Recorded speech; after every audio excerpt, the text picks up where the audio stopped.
దేవుని నామమునకు మహిమ కలుగునుగాక. ప్రభునందు ప్రియమైన దేవుని బిడ్డలారా, అందరికీ ప్రభు అయిన యేసుక్రీస్తు నామంలో శుభవందనాలు. చిన్న ప్రార్థన చేసుకుందాం. మహాపరిశుద్ధుడు, మహోన్నతుడు, మహాగణుడు అయిన పరలోకమందున్న మా తండ్రి, మీ ఘనమైన నామమునకు, శ్రేష్టమైన నామమునకు లెక్కింపలేని స్తుతులు స్తోత్రములు చెల్లించుకుంటున్నాం. ప్రభువా, గడిచిన దినమంతా కూడా మీ కృపలో మమ్మల్ని భద్రపరిచి మరి ఒక రోజు అనుగ్రహించారు. మీకు స్తోత్రాలు. ఈ సమయంలో వాక్యము ధ్యానిస్తుండగా మాతో మీరు మాట్లాడి బలపరిచి ధైర్యపరిచి కృప చూపించమని, నీ సన్నిధి తోడు దయచేయమని యేసుక్రీస్తు వారి నామం నీ ప్రార్థన అడిగి వేడుకొనిచున్నాం తండ్రి, ఆమెన్. 119వ కీర్తన 71వ వచనం ధ్యానించుకుందాం. నేను నీ కట్టడలను నేర్చుకున్నట్లు శ్రమ నొందిండుట నాకు మేలాయను. మరొకసారి చదువుతున్నానండి. నేను నీ కట్టడలను నేర్చుకొనున్నట్లు శ్రమ నొందిండుట నాకు మేలాయను. కీర్తనాకారుడు లేదా దావీదు భక్తుడు సెలవిస్తున్న ఈ మాట చాలా అద్భుతమైన మాట. మానవుని జీవితంలో శ్రమలని ఎదురవుతూ ఉంటాయి. ప్రత్యేకంగా క్రైస్తవుల జీవితంలో శ్రమలు లేని క్రైస్తవ్యం కాదంట ఓ భక్తుడు అన్నాడు. కనుక క్రైస్తవ జీవితంలో శ్రమలు ఎదురవుతూ ఉంటాయి. ఆ శ్రమలు వచ్చినప్పుడు ప్రభువులో ఆనందిస్తూ మన జీవితాలు ముందుకు సాగిపోవాలి. ఇక్కడ వాక్యంలో రాయబడిన మాట ఏమిటంటే, నాకు శ్రమ రావడం మంచిది, మేలు. ఎందుకు? నీ కట్టడలను నేర్చుకోవటానికి, నీ మాటలు నేర్చుకున్నట్లు, నీ కట్టడలను నీ నిబంధనలను నేర్చుకున్నట్లు శ్రమ నొందిండుట నాకు మేలాయను. చూడండి పిల్లరా, మనకు శ్రమలు ఎదురైనప్పుడు, శ్రమల గుండా మనం వెళ్ళినప్పుడు దేవుని యొక్క మాటలు మనం నేర్చుకోగలుగుతాం. అంతేకాదు దేవుని దగ్గరికి వెళతాం. మన శ్రమను కష్టాన్ని బట్టి దేవుని దగ్గరికి వెళ్ళి ప్రార్థిస్తాం, దేవుని దగ్గర గోజాడుతాం. మన శ్రమను బట్టి కొన్ని అనుభవాలు తెలుసుకుంటాం పిల్లరా.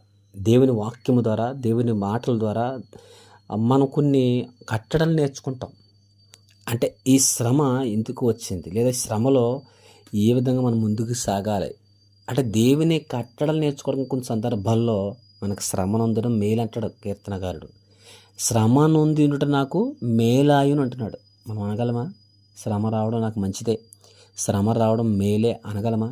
కానీ భక్తుడైనా లేదా దావీదు భక్తుడు లేదా కీర్తనకారుడు సెలవిస్తున్న మాట ఏమిటంటే, శ్రమ నొందిండుట నాకు మేలాయును, నేను నీ కట్టడలను నేర్చుకున్నట్లు. అవును, మన జీవితంలో శ్రమ వచ్చినప్పుడు కుమిలిపోకూడదు, కృంగిపోకూడదు, అలాని భయపడిపోకూడదు. సామెతల గ్రంథంలో మాట రాయబడింది, శ్రమ దినమున నువ్వు కృంగినడల చేతగాని వాడివు అయిపోతావు. శ్రమ వచ్చినప్పుడు, కష్టం వచ్చినప్పుడు కృంగిపోతే చేతగాని వాళ్ళం అయిపోతాం. కానీ ఆ శ్రమలో కూడా మనం ప్రభువుని స్తుతించి ప్రభువుని కనపరచగలిగితే దేవుడు చక్కని కట్టడలను మనకి నేర్పిస్తాడు, చక్కని నిబంధనలు నేర్పిస్తాడు. ఆ కట్టడలు, ఆ నిబంధనలు పట్టుకుని, ఆ మాటలు పట్టుకుని మన ముందుకు సాగిపోవలసిన వారై ఉన్నాం.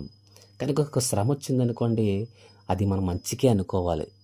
న్యాయబద్ధమైన శ్రమ, దైవ చిత్తానుసారమైన శ్రమ, దుఃఖము అది వచ్చినప్పుడు మనం మేలు కొరికే అనుకోవాలి. సాధారణంగా మానవులుగా అంటాం కదా, కీడు వెనకాల మేలు దాగుంది అంటుంటాం. అవును, ఏదైనా కీడు గుండా, బలహీనత గుండా, శ్రమ గుండా, సమస్య గుండా వెళ్తుంటే దేవుడు మన జీవితంలో లేదా నీ జీవితంలో మేలును అనుగ్రహిస్తాడని విశ్వాసంతో ముందుకు సాగిపోవాలి. అంతే భక్తులు సెలవిస్తున్న మాట ఏమిటంటే, నేను నీ కట్టలు నేర్చుకోవడానికే నాకు శ్రమ, ఈ శ్రమ రావడం కూడా నాకు మేలే అంటున్నాడు. మన శ్రమల గుండా వెళ్తున్నప్పుడు కొన్ని అనుభవాలు మనకు ఎదురవుతుంటే కొన్ని అనుభవాలు తెలుసుకుంటాం. అంతేకాదు శ్రమల గుండా మనం వెళ్తున్నప్పుడు ఇంకా దేవుని దగ్గరగా చేరతాం. కొంతమంది అయితే శ్రమ వస్తున్నప్పుడు ఇంకా దేవుని విడిచిపెడతారు అనుకోండి. కొంతమంది మాత్రం ఎక్కువ శాతం దేవుడి దగ్గరికి వస్తారు, దేవుడికి ప్రార్థిస్తారు, దేవుని నామాన్ని ఘనపరుస్తారు, దేవుని సందులో గోజాడతారు. అంతేకాదు కొన్ని కట్టడలు దేవుడు నేర్పిస్తాడు. శ్రమ గుండా వెళ్తున్నప్పుడు కొన్ని నిబంధనలు, కొన్ని కట్టడలు దేవుని బిడ్డలుగా, దైవ సంబంధమైన బిడ్డలుగా, దేవుని మీద విశ్వాసం ఉన్నవారి జీవితాల్లో దేవుడు కొన్ని కట్టడలు నేర్పించేవారిని ఇంకనూ బలమైన విశ్వాసాలుగా, దేవునిలో బలమైన పునాదిగా వారిని ఏర్పరుస్తాడు దేవుడు. కనుక నాకే ఎందుకు ఈ శ్రమ, నాకే ఎందుకు కష్టం, నాకే ఎందుకు బలహీనత, నాకే ఎందుకు అనారోగ్యం, నాకెందుకు ఈ బాధ, నాకెందుకు ఈ అవమానము అని అనుకోవటం కన్నా, ఆ యొక్క శ్రమను బట్టి ప్రభు సన్నిధిలో గోజాడు దేవుడు చక్కని కట్టడల నిబంధన నేర్పి నీ జీవితంలో గొప్ప అద్భుతము ఆశ్చర్యకార్యాలు చేస్తాడని తెలియజేస్తే కొద్ది మాటలు ముగిస్తున్నా. ప్రార్థన. సకలాశీర్వాదాలకు కారకుడు అయిన పరలోకమందున్న మా తండ్రి, మీ ఘనమైన నామమునకు శ్రేష్టమైన నామమునకు లెక్కింపలేని స్థుతులు స్తోత్రములు చెల్లించుకుంటున్నాం ప్రభువా. అవును తండ్రి, కీర్తనకారుడు సెలవిస్తున్న రీతిగా మాకు శ్రమ రావడం మాకు మేలే. ఎందుకంటే మీ కట్టలు నేర్చుకుంటాం, మీ యొక్క నిబంధనలు నేర్చుకుంటాం. అంతేకాదు ప్రభు, మీలో ఫలించటానికి ప్రభువా ఇది గొప్ప చక్కని అవకాశం కనుక అందుని బట్టి మీకు స్తోత్రాలు చెల్లించుకుంటున్నాం ప్రభువా. తండ్రి, అందరితో శ్రమల గుండా, బలహీనల గుండా, అనారోగ్య బాధల గుండా వెళ్తున్నారు, స్వస్థపరిచి బలపరిచి ధైర్యపరచండి ప్రభువా. కృప చూపించండి. ఎందరైతే మమ్మల్ని ప్రార్థన అవసరం అడిగారో ప్రార్థన అవసరం లోపల దయచేయండి. ఎందరైతే హాస్పిటల్, ఐసీయూలు, రకరకాల రోగాల బలహీనతతో బాధపడుతున్నారో సంపూర్ణ స్వస్థత దయచేయండి ప్రభువా. అలాగే ప్రతి కుటుంబం చుట్టూ మీ కాపుదలు దయచేయమని సమస్త మహిమ ఘనత ప్రభావం మీకు అర్పిస్తూ యేసుక్రీస్తు వారి నామని ప్రార్థనడు వేడుకుంటున్నాం తండ్రి. ఆమేన్.